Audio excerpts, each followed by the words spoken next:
કેમ છો? મજામાં. આજનો સુવિચાર છે શ્રેષ્ઠતા.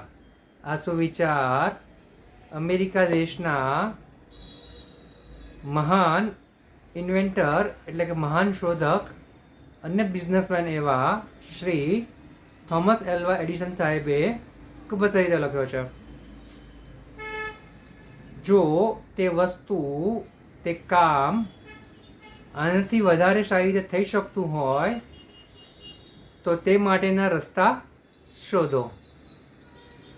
મારા વાલા મિત્રો, અહીંયા શ્રી થોમસ આલ્વા એડિસન સાહેબ કે જેમણે બલ્બની શોધ કરી હતી, તેઓ તેમના અનુભવના આધારે એવું બતાવી રહ્યા છે, એવું જણાવી રહ્યા છે કે જ્યારે આપણે કોઈ કામ કરીએ છીએ અને કામથી આપણને સંતોષ નથી થતો, તો આપણે ચોક્કસ જ તે કામને વધુ સારી રીતે કરવાના રસ્તાઓ શોધવા જોઈએ.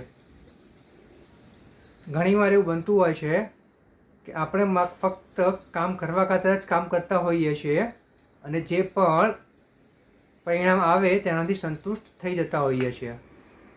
આ જે એક વિચારસરણી છે તે એક સાધારણ વ્યક્તિની વિચારસરણી છે, ઓર્ડિનરી માણસની વિચારસરણી છે. પરંતુ આ દુનિયામાં જે મહાન લોકો થઈ ગયા છે, જે અસાધારણ મનુષ્યો થઈ ગયા છે કે જેને આપણે એક્સ્ટ્રા ઓર્ડિનરી મેન કહીએ છીએ, એક્સ્ટ્રા ઓર્ડિનરી પર્સન કહીએ છીએ, જો તેવું આપણે બનવું હશે તો આપણે આપણા કામ શ્રેષ્ઠતમ એટલે એક્સિલન્સી સાથે કરવા પડશે. સામાન્ય કામ નહીં ચાલે.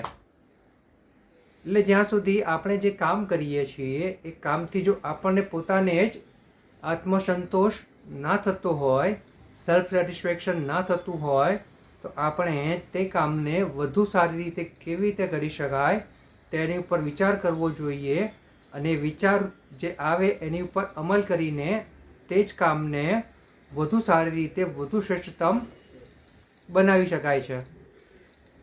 આ જ વિચારસરણી આપણને એક અસાધારણ મનુષ્યથી એક સાધારણ મનુષ્યથી એક અસાધારણ મનુષ્ય બનાવે છે. એટલે કે એક ઓર્ડિનરીથી એક્સ્ટ્રા ઓર્ડિનરી બનાવે છે. અને આપણે આપણા જે લક્ષ્યો જે બનાવેલા છે, જે સારા અને સાચા છે, ત્યાં સુધી જો આપણે પહોંચવું હશે તો આપણે એક ઓર્ડિનરી મટીને એક એક્સ્ટ્રા ઓર્ડિનરી મનુષ્ય બનવું પડશે. તો જ આપણે ત્યાં આગળ સંતોષપૂર્વક પહોંચી શકીશું. Thank you.